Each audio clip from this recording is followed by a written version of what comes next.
नमस्कार दोस्तों, स्वागत है आप सभी का। दोस्तों आज की वीडियो में हम बात करेंगे राज्य की न्यायपालिका के बारे में। तो न्यायपालिका से संबंधित जितने भी महत्वपूर्ण क्वेश्चन हैं उनके बारे में हम आज की वीडियो में पूरा डिटेल से बात करेंगे। इनसे पिछली वीडियो में जो है हमने कार्यपालिका और व्यवस्थापिका के बारे में भी बात की थी, तो उनसे संबंधित जितने भी महत्वपूर्ण क्वेश्चन थे उनके बारे में हमने चर्चा की थी। तो आज की वीडियो में हम न्यायपालिका से संबंधित जितने भी महत्वपूर्ण क्वेश्चन हैं जो कि एग्जाम की दृष्टि से पूछे गए हैं और आगे भी पूछे जाते रहेंगे, उनके बारे में आज की वीडियो में पूरा डिटेल से बात करेंगे। तो दोस्तों अंत तक जरूर बने रहिएगा।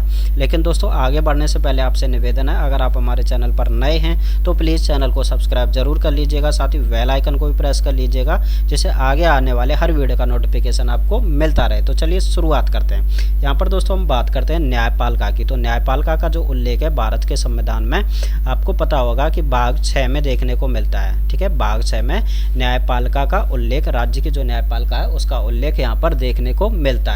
ठीक है, वहीं हम हाई कोर्ट की बात करते हैं कि जो हाई कोर्ट का उल्लेख है यानी कि प्रावधान है वो कहाँ से कहाँ तक देखने को मिलता है। तो हाई कोर्ट का जो उल्लेख है अनुच्छेद 214 से लेकर के 231 तक देखने को मिलता है। वहीं अधीनस्थ न्यायालयों की बात करते हैं कि अधीनस्थ न्यायालयों का जो उल्लेख है वो कहाँ से कहाँ तक देखने को मिलता है। तो अधीनस्थ न्यायालयों का जो उल्लेख है 232 से लेकर के 237 तक आपको देखने को मिलता है। ठीक है, ये तो हो गई सामान्य जानकारी। अब हम क्वेश्चन के माध्यम से समझेंगे पूरे न्यायपालिका को। तो एग्जाम की दृष्टि से जितने भी महत्वपूर्ण क्वेश्चन हैं उनके बारे में हम आज की वीडियो में बात करेंगे। तो चलिए शुरुआत करते हैं। सबसे पहला क्वेश्चन है आपका, राजस्थान उच्च न्यायालय की स्थापना कब की गई थी। जो राजस्थान का उच्च न्यायालय है जो कि कहाँ पर स्थापित है, अभी वर्तमान में जोधपुर में स्थापित है। ठीक है, इसकी स्थापना कब की गई थी, तो यहाँ पर हम बात करते हैं 29 अगस्त। सबसे पहला ऑप्शन है आपका 29 अगस्त 1949, 31 जनवरी 1977, 25 अगस्त 1949 और 26 जनवरी 1950।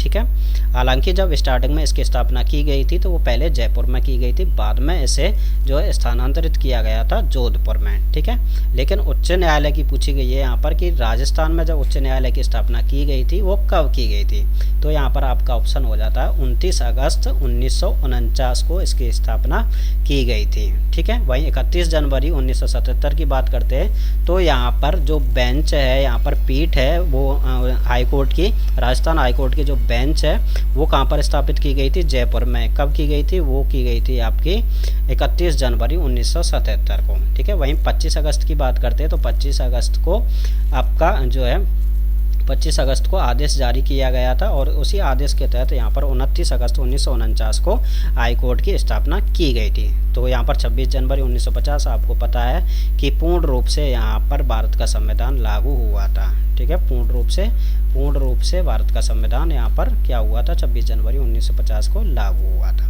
चलिए अगले क्वेश्चन की तरफ बढ़ते हैं। अगला क्वेश्चन क्या कह रहा है आपका, प्रत्येक उच्च न्यायालय एक अभिलेखीय न्यायालय होता है। ठीक है, प्रत्येक उच्च न्यायालय यानी कि उच्च न्यायालय एक अभिलेखीय न्यायालय है, ऐसा संविधान के किस अनुच्छेद में प्रावधान है, आपको बताना है। यहाँ पर ऑप्शन है आपके अनुच्छेद 129, ठीक है, और अनुच्छेद 215, अनुच्छेद 217 वन और आपका अनुच्छेद 214। तो किस अनुच्छेद के तहत यहाँ पर प्रावधान है कि उच्च न्यायालय एक अभिलेखीय न्यायालय है। ठीक है, तो देखिए यहाँ पर ऑप्शन आपका हो जाता है इसका करेक्ट आंसर अनुच्छेद 215। तो हाई कोर्ट का जो अभिलेखीय न्यायालय है वो अनुच्छेद 215 में उल्लेख है। वहीं 129 की बात करते हैं तो यहाँ पर सुप्रीम कोर्ट के लिए प्रावधान है कि सुप्रीम कोर्ट क्या है, एक अभिलेखीय न्यायालय है। अभिलेखीय न्यायालय है वो सुप्रीम कोर्ट का, यानी कि सुप्रीम कोर्ट एक अभिलेखीय न्यायालय है वो आर्टिकल 129 में है और हाई कोर्ट एक अभिलेखीय न्यायालय है वो किस में है, आर्टिकल 215 में है। ठीक है, इसका करेक्ट आंसर तो बी हो जाता है। अब हम बात कर लेते हैं अनुच्छेद 217 वन में क्या प्रावधान है। तो 217 वन में हम बात करते हैं जो हाई कोर्ट के न्यायाधीश हैं, हाई कोर्ट के न्यायाधीशों की नियुक्ति का जो प्रावधान है वो किस में है, आर्टिकल आपके 217 एक में देखने को मिलता है। वहीं हम 214 की बात करते हैं तो इसमें प्रावधान है कि प्रत्येक राज्य के लिए एक हाई कोर्ट होगा। ठीक है, क्या होगा, हाई कोर्ट होगा प्रत्येक राज्य के लिए। लेकिन आप देखते होंगे प्रत्येक राज्य में हाई कोर्ट नहीं है। ठीक है, तो यहाँ पर हम बात करते हैं 7वें संविधान संशोधन की। तो 7वें संविधान संशोधन यानी कि 1956, 7वां संविधान संशोधन 1956 में लागू किया गया था और इसके तहत यह प्रावधान किया गया था कि 2 या 2 से अधिक राज्यों के लिए एक हाई कोर्ट हो सकता है। ठीक है, तो ऐसा किस संविधान संशोधन के तहत शक्ति प्राप्त है, 7वें संविधान संशोधन के तहत। ठीक है, तो चलिए अगले क्वेश्चन की तरफ बढ़ते हैं। लेकिन दोस्तों आगे बढ़ने से पहले आपसे निवेदन है कि आप प्लीज़ चैनल को सब्सक्राइब ज़रूर कर लीजिएगा, जिससे मुझे भी मोटिवेशन मिलता रहे और इसी तरह की वीडियो जो है मैं आपके लिए लाता रहूं। तो चलिए हम तीसरे क्वेश्चन की बात करते हैं। तीसरा क्वेश्चन है आपका, उच्च न्यायालय के न्यायाधीशों की सेवानिवृत्ति की जो आयु है, यानी कि इनकी अधिकतम आयु, न्यूनतम आयु तो कोई निर्धारित नहीं है, ठीक है, संविधान में कोई उल्लेख नहीं किया गया है न्यूनतम आयु को लेकर के, लेकिन यहाँ पर उच्च न्यायालय के जो न्यायाधीश हैं उनका जो सेवानिवृत्ति की आयु वो 60 वर्ष से बढ़ाकर 62 वर्ष कर दी गई। तो ऐसा कौन सा संविधान संशोधन था जिसके तहत 60 वर्ष से बढ़ाकर 62 वर्ष की गई थी? तो यहाँ पर ऑप्शन है आपके 25वां संविधान संशोधन, ठीक है, 9वां संविधान संशोधन, 31वां संविधान संशोधन और 15वां संविधान संशोधन। तो कौन सा ऑप्शन सही है आपका? ऑप्शन नंबर डी आपका सही है, 15वां संविधान संशोधन। यानी कि 15वें संविधान संशोधन के तहत यहाँ पर न्यायाधीशों की जो सेवानिवृत्ति आयु है वो 60 वर्ष से बढ़ाकर 62 वर्ष की गई थी और इसी के तहत यहाँ पर 224A आर्टिकल जोड़ा गया था, ठीक है। अब हम बात करते हैं 25वें संविधान संशोधन की। तो यहाँ पर बात करते हैं कि जो आर्टिकल आपके अनुच्छेद यहाँ पर 39 बी और सी, यानी कि जो नीति निर्देशक तत्वों के यहाँ पर 39 बी और सी आर्टिकल हैं, उनके लिए यहाँ पर उनकी पालना के लिए यहाँ पर अनुच्छेद, जो मौलिक अधिकारों के अनुच्छेद है 14, 19 और 31 का क्या किया जा सकता है? उल्लंघन किया जा सकता है 25वें संविधान संशोधन 1971 के तहत, यानी कि इंदिरा गांधी सरकार के द्वारा ये संविधान संशोधन किया गया था, ठीक है, और उसी के तहत ये प्रावधान किया गया था। वहीं बात करते हैं 9वें संविधान संशोधन की, ठीक है। तो पिछली वीडियो में भी हमने बात की थी 9वें संविधान संशोधन की। अभी बता देते हैं कि 9वें संविधान संशोधन के तहत तत्कालीन जो पाकिस्तान था, ठीक है, 1960 की बात है यहाँ पर, तत्कालीन जो पाकिस्तान था जो कि वर्तमान में बांग्लादेश है, उसको जो है यहाँ पर बेरूवारी, आपने सुना होगा, बेरूवारी जो क्षेत्र है और खुलना क्षेत्र काफ़ी फेमस है, बेरूवारी क्षेत्र, ठीक है, काफ़ी इंपॉर्टेंट है, एग्जाम की दृष्टि से कई बार पूछा भी गया है कि किस संविधान संशोधन के तहत बेरूवारी क्षेत्र को तत्कालीन पाकिस्तान को सौंपा गया था, ठीक है। तो 9वां संविधान संशोधन है, बेरूवारी और खुलना क्षेत्र को पाकिस्तान को, तत्कालीन पाकिस्तान जो कि वर्तमान बांग्लादेश है, उसको सुपुर्द किया गया था, सौंपा गया था, ठीक है। वही हम 31वें संविधान संशोधन की बात करते हैं। तो 31वें संविधान संशोधन के तहत 1973 में 31वां संविधान संशोधन हुआ था, ठीक है। इसके तहत जो है लोकसभा की जो सीट हैं, लोकसभा की सीटें जो 525 थी उसको बढ़ा करके यहाँ पर कितना कर दिया गया? 545 कर दिया गया था। ये भी अभी हाल ही में एग्जाम में पूछा गया था। 31वें संविधान संशोधन के तहत 1973 में लोकसभा की सीटें 525 से बढ़ाकर 545 कर दी गई थी। चलिए अगले क्वेश्चन की तरफ बढ़ते हैं। अगला क्वेश्चन है आपका, चौथा क्वेश्चन है आपका। चौथा क्वेश्चन क्या कह रहा है? उच्च न्यायालय का कोई भी न्यायाधीश अपना त्यागपत्र किसको देता है? यानी कि जो उच्च न्यायालय का जो न्यायाधीश है वो अपना त्यागपत्र किसको देगा? तो यहाँ पर ऑप्शन है आपके राज्यपाल को, मुख्यमंत्री को, राष्ट्रपति को और सुप्रीम कोर्ट के मुख्य न्यायाधीश को। तो किसको अपना त्यागपत्र देता है? ऑप्शन नंबर सी, राष्ट्रपति को अपना त्यागपत्र प्रदान करते हैं, ठीक है, सौंपते हैं। चलिए अगले क्वेश्चन की तरफ बढ़ते हैं। अगला क्वेश्चन है आपका, पांचवा क्वेश्चन है। पांचवा क्वेश्चन क्या कहता है? राज्यों के लिए एक उच्च न्यायालय होगा, यानी कि प्रत्येक राज्य के लिए एक उच्च न्यायालय होगा, ऐसा संविधान के किस अनुच्छेद में प्रावधान है? ठीक है, तो ऑप्शन है आपके अनुच्छेद 214, अनुच्छेद 215, अनुच्छेद 216, अनुच्छेद 217 2। ठीक है, तो हमने ऊपर भी बात की थी, यहाँ पर ऑप्शन आपका हो जाएगा अनुच्छेद 214। ठीक है, अनुच्छेद 214 में ये प्रावधान है कि प्रत्येक राज्य के लिए एक हाई कोर्ट होगा। लेकिन हमने ये भी बताया था कि 7वां संविधान संशोधन किया गया था 1956 में। इसके तहत ये प्रावधान किया गया था कि जो है 2 या 2 से अधिक राज्यों के लिए एक हाई कोर्ट हो सकता है। वही हम 215 की बात करते हैं तो यहाँ पर हाई कोर्ट एक अभिलेखीय न्यायालय है। तो इसका प्रावधान कहाँ पर है? वो आपका यहाँ पर देखने को मिलता है आर्टिकल 215 में। वहीं 216 की बात करते हैं तो यहाँ पर गठन की हाई कोर्ट का गठन कहाँ पर देखने को मिलता है? अनुच्छेद 216 में। वहीं 217 2 की बात करते हैं तो यहाँ पर न्यायाधीशों की योग्यता कहाँ पर देखने को मिलती है? 217 2 में। ठीक है, और 217 1 में हमने क्या देखा था? उसमें हमने नियुक्ति देखी थी, न्यायाधीशों की नियुक्ति। हाईकोर्ट के जो न्यायाधीश हैं उनकी नियुक्ति 217 1 में और 217 2 में यहाँ पर न्यायाधीशों की योग्यता देखने को मिलती है। चलिए अगले क्वेश्चन की तरफ बढ़ते हैं। लेकिन दोस्तों आपसे निवेदन है, अगर आपको वीडियो पसंद आ रहा है, जानकारी पसंद आ रही है तो वीडियो को लाइक ज़रूर कीजिएगा। ठीक है, मेरा भी हौसला बढ़ता है इससे। चलिए अगला क्वेश्चन है आपका, हाई कोर्ट में कार्यकारी मुख्य न्यायाधीश की नियुक्ति संविधान के किस अनुच्छेद के तहत की जाती है। जो हाई कोर्ट है यानी कि उच्च न्यायालय है, उसमें कार्यकारी मुख्य न्यायाधीश की बात की जा रही है। कार्यकारी जो मुख्य न्यायाधीश है उसकी नियुक्ति, मुख्य न्यायाधीश की बात कर रहे हैं यहाँ पर, ध्यान देना, मुख्य न्यायाधीश की नियुक्ति संविधान के किस अनुच्छेद के तहत की जाती है। तो आपके ऑप्शन है यहाँ पर अनुच्छेद 224, अनुच्छेद 223, अनुच्छेद 221 और अनुच्छेद 222। तो यहाँ पर आपका ऑप्शन आपको बताना है कि कौन सा करेक्ट आंसर है कि कार्यकारी मुख्य न्यायाधीश की नियुक्ति संविधान के किस अनुच्छेद के तहत की जाएगी। वो है आपका ऑप्शन नंबर बी 223। तो 223 के तहत जो कार्यकारी मुख्य न्यायाधीश है उसकी नियुक्ति की जाती है। ठीक है, वही हम बात कर लेते हैं 224 की। तो यहाँ पर अपर और आपके कार्यकारी न्यायाधीश होंगे, ये तो मुख्य न्यायाधीश है, अन्य जो न्यायाधीश होते हैं उनकी नियुक्ति यहाँ पर कार्यकारी न्यायाधीश। ठीक है, ये तो कार्यकारी मुख्य न्यायाधीश था और 224 में कार्यकारी न्यायाधीशों की जो बात आएगी, ठीक है, तो वो 224 में आपका प्रावधान किया गया है। वहीं 221 की बात करते हैं कि 221 में क्या प्रावधान किया गया है। तो यहाँ पर हाई कोर्ट के जो न्यायाधीश हैं उनकी क्या है, यहाँ पर वेतन का प्रावधान कहाँ पर है, 221 में। वहीं 222 की बात करते हैं तो यहाँ पर जो हाई कोर्ट का न्यायाधीश होगा, हाई कोर्ट के न्यायाधीशों का जो स्थानांतरण एक उच्च न्यायालय से दूसरे उच्च न्यायालय में किया जाएगा।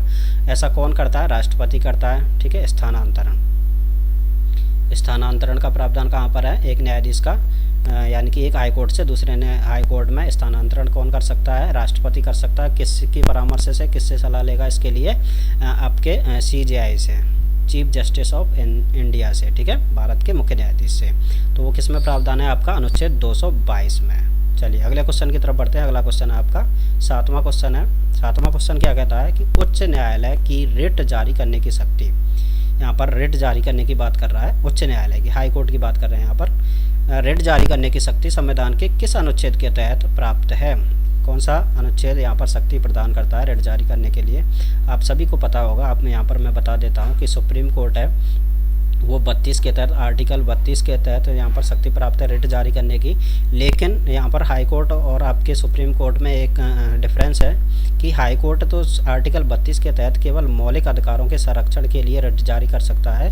लेकिन यहाँ पर हाई कोर्ट जो है, सुप्रीम कोर्ट केवल 32 के तहत मौलिक अधिकारों के लिए यहाँ पर जारी करेगा। लेकिन हाई कोर्ट यहाँ पर मौलिक अधिकारों के साथ साथ अन्य क्षेत्रों के लिए भी रिट जारी कर सकता है यहाँ पर। ठीक है, अन्य क्षेत्रों के लिए भी क्या कर सकता है, रिट जारी कर सकता है। ये शक्ति किसको प्राप्त है, हाई कोर्ट को प्राप्त है। और केवल मौलिक अधिकारों के लिए आर्टिकल 32 के तहत यहाँ पर सुप्रीम कोर्ट करेगा। अब हम बात कर रहे हैं हाई कोर्ट की। तो हाई कोर्ट को किस अनुच्छेद के तहत ये रिट जारी करने की शक्ति प्राप्त है। ऑप्शन है आपके, यहाँ पर आपको बताना है अनुच्छेद 219, अनुच्छेद 231, अनुच्छेद 216 और अनुच्छेद 226। तो किस अनुच्छेद के तहत यहाँ पर हाई कोर्ट को रिट जारी करने की शक्ति प्राप्त है। तो ये आपका ऑप्शन हो जाएगा अनुच्छेद 226। ठीक है, हाई कोर्ट के लिए 226 और सुप्रीम कोर्ट के लिए 32।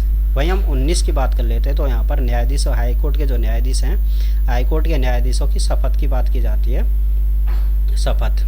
ठीक है, तो वो 219 में है। वहीं हम 231 की बात करते हैं कि 231 में क्या प्रावधान है कि 231 में प्रावधान है कि 2 या 2 से अधिक राज्यों के लिए क्या होगा, एक हाई कोर्ट हो सकता है। 2 या अधिक राज्यों के लिए एक हाई कोर्ट हो सकता है, अधिक राज्यों के लिए एक हाई कोर्ट हो सकता है। ऐसा किस में प्रावधान है, 231 में। 216 में हमने बात की थी हाई कोर्ट के गठन की।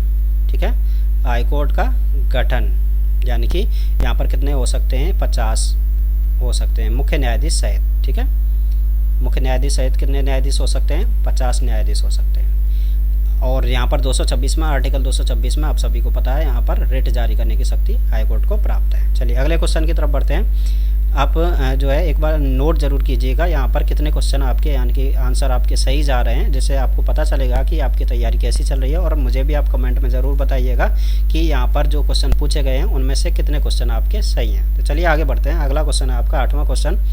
8वां क्वेश्चन क्या कहता है कि उच्च न्यायालयों के न्यायाधीशों की नियुक्ति किसके परामर्श से राष्ट्रपति द्वारा की जाती है।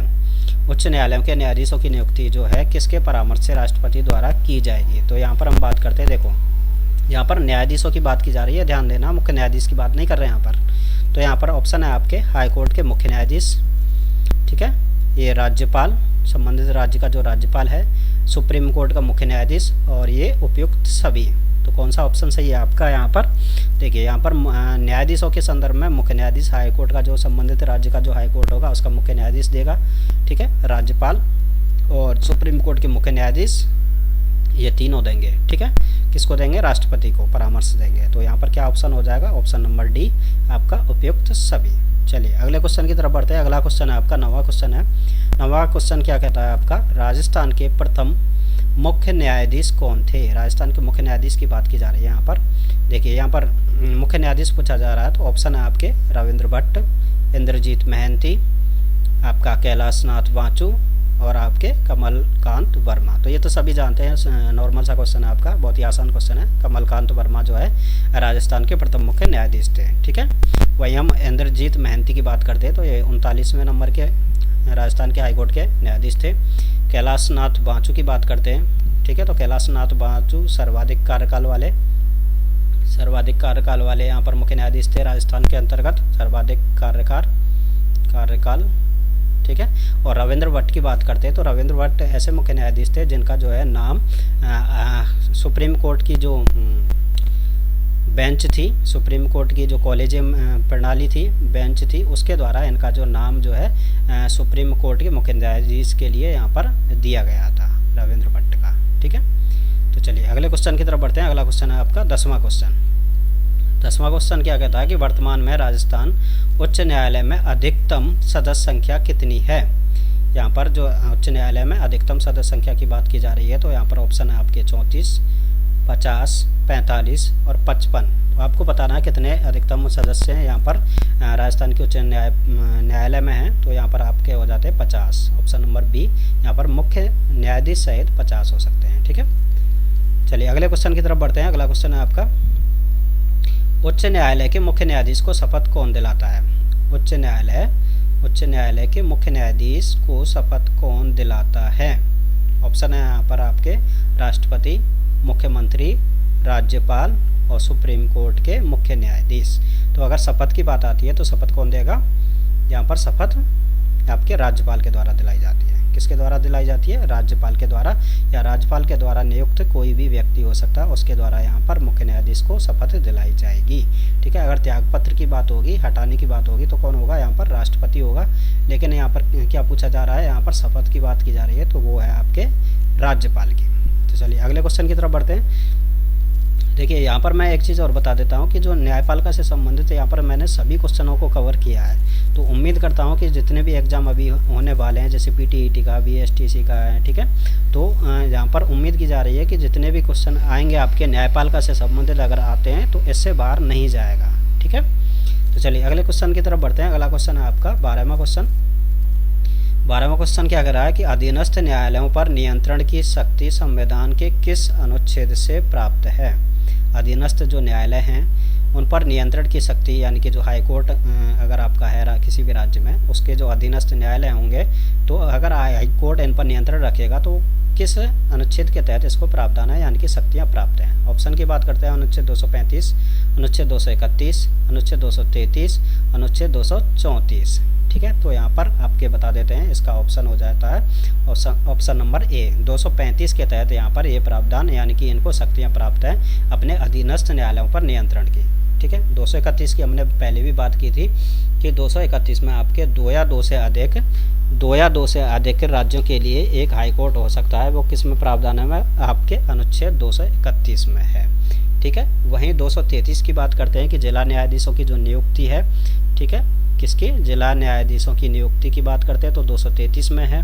वहीं 234 की बात करते हैं तो यहाँ पर न्यायिक सेवा में जो जिला न्यायाधीशों से भिन्न अन्य जो व्यक्ति होंगे उनकी नियुक्ति किस में? आपके 234 में, ठीक है। न्यायिक व्यवस्था में जो जिला न्यायाधीश हैं उनके अतिरिक्त जो व्यक्ति होंगे, ठीक है, जो सदस्य होंगे, जो कार्यकारी सदस्य होंगे, यहाँ पर अन्य व्यक्तियों की भर्ती की बात कर सकते हैं, वो किस में प्रावधान है? आपका 234 में प्रावधान है, ठीक है। चलिए अगले क्वेश्चन की तरफ बढ़ते हैं। अगला क्वेश्चन है आपका 13वां नंबर क्वेश्चन। चलिए 13 नंबर क्वेश्चन क्या कह रहा है? राज्यपाल द्वारा जिला न्यायाधीशों की नियुक्ति किसके परामर्श पर की जाती है? राज्यपाल द्वारा जो जिला न्यायाधीश हैं उनकी नियुक्ति किसके परामर्श पर की जाएगी? यहाँ पर ऑप्शन है आपके मुख्यमंत्री, राष्ट्रपति, राज्यपाल और उच्च न्यायालय, ठीक है, राज्यपाल द्वारा तो की जा रही है यहाँ पर, राज्यपाल देखिए यहाँ पर ऑप्शन दे दिया है, ठीक है, राज्यपाल द्वारा तो की जा रही है, लेकिन परामर्श किसके से की जा रही है ये पूछा जा रहा है यहाँ पर। तो ऑप्शन में आपके मुख्यमंत्री, राष्ट्रपति, उच्च न्यायालय का और राज्यपाल। तो यहाँ पर ऑप्शन हो जाता है आपका उच्च न्यायालय, ठीक है, उच्च न्यायालय के परामर्श से जिला न्यायाधीशों की नियुक्ति करता है। चलिए अगले क्वेश्चन की तरफ बढ़ते हैं। अगला क्वेश्चन है आपका 40 नंबर, 14वां क्वेश्चन है आपका। 14वां क्वेश्चन क्या कहता है आपका, संविधान के किस अनुच्छेद के अंतर्गत, संविधान के किस अनुच्छेद के अंतर्गत यहाँ पर तदर्थ न्यायाधीशों की नियुक्ति का प्रावधान है। आपको बताना है कि तदर्थ जो न्यायाधीश हैं, सेवानिवृत्त जो न्यायाधीश हैं, उनको अगर लगाया जाता है तो किस अनुच्छेद के अंतर्गत प्रावधान किया गया है। ऑप्शन है आपके अनुच्छेद 222, अनुच्छेद 224A, अनुच्छेद 225, अनुच्छेद 215। तो इसका ऑप्शन हो जाता है अनुच्छेद 224A। और हमने बताया था कि संविधान संशोधन के तहत ये जोड़ा गया था, तो 15वां संविधान संशोधन था, उसके तहत यहाँ पर 224A जोड़ा गया था, ठीक है। वहीं 222 की बात करते हैं तो 222 में हमने बताया था किसी भी न्यायाधीश का एक हाई कोर्ट से दूसरे हाई कोर्ट में क्या है, स्थानांतरण, ठीक है। वहीं हम यहाँ पर किसकी बात की थी हमने, स्थानांतरण की, स्थानांतरण ऊपर भी बात कर ली है इसके बारे में, ठीक है। और 225 में हमने बात की थी कि 225 के अंतर्गत क्या प्रावधान किया गया है यहाँ पर, इसके संविधान को लेकर के यहाँ पर उच्च न्यायालय की जो बैठक होंगी, ठीक है, उनमें जो सेवानिवृत्त न्यायाधीशों की जो नियुक्ति होगी, अगर बैठकें होती हैं उच्च न्यायालय की, वहाँ पर क्या पड़ता है, सदस्यों की कमी होती है, ठीक है। अगर बैठकें हो रही हैं हाई कोर्ट में और वहाँ पर सदस्यों की कमी हो रही है, तो वहाँ पर सेवानिवृत्त जो न्यायाधीश होंगे उनको भी यहाँ पर क्या किया जा सकता है, नियुक्त किया जा सकता है। वो प्रावधान कहाँ पर है आपके अनुच्छेद 225 में है, ठीक है। अब हम 215 की बात कर ले, तो 215 हमने ऊपर भी बात कर ली है कि जो हाई कोर्ट है वो क्या होगा, एक अभिलेखीय न्यायालय होगा। वो कहाँ पर आपका अभिलेखीय न्यायालय, ठीक है, 215 में प्रावधान किया गया है।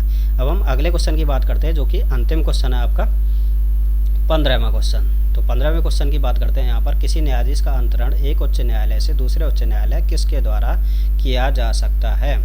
यानी कि किसी भी न्यायाधीश का अंतरण यानी कि स्थानांतरण एक उच्च न्यायालय से दूसरे उच्च न्यायालय में किसके द्वारा किया जा सकता है, ठीक है, किसके द्वारा पूछा गया है यहाँ पर। ऑप्शन आपके राज्यपाल के द्वारा, मुख्यमंत्री के द्वारा, राष्ट्रपति के द्वारा, ये सभी, यानी कि क्या ये सभी कर सकते हैं, क्या इन सभी को ये शक्ति प्राप्त है कि एक न्यायाधीश का स्थानांतरण एक उच्च न्यायालय से दूसरे उच्च न्यायालय में किया जा सकते। तो हमने ऊपर भी बात की थी, इसका प्रावधान तो कहाँ पर है आपके अनुच्छेद 222 में देखने को मिलता है, प्रावधान की बात करते हैं तो, ठीक है। वहीं शक्ति की बात करते हैं तो यहाँ पर राष्ट्रपति को ये शक्ति प्राप्त है, और किसके परामर्श से, ये आपके भारत के मुख्य न्यायाधीश CJI के चीफ जस्टिस ऑफ इंडिया के परामर्श से राष्ट्रपति क्या कर सकता है, एक न्यायाधीश का एक उच्च न्यायालय से दूसरे उच्च न्यायालय में स्थानांतरण कर सकता है, ठीक है दोस्तों। तो आज की वीडियो में हमने 15 क्वेश्चन कवर किए हैं, लेकिन इसमें आपने देखे होंगे कई क्वेश्चन कवर होते हैं 15 के क्वेश्चन के अंतर्गत ही, ठीक है। तो उम्मीद करता हूँ न्यायालय से संबंधित जितने भी महत्वपूर्ण क्वेश्चन है, एग्जाम की दृष्टि से जितने भी महत्वपूर्ण क्वेश्चन थे, उनके बारे में हमने पूरे डिटेल से बात की है, और जानकारी भी उम्मीद करता हूँ आपको पसंद आई होगी। अगर वीडियो पसंद आया तो वीडियो को लाइक ज़रूर कीजिएगा और चैनल को सब्सक्राइब जरूर कीजिएगा, जिससे मुझे भी सपोर्ट मिलता है, ठीक है। धन्यवाद दोस्तों।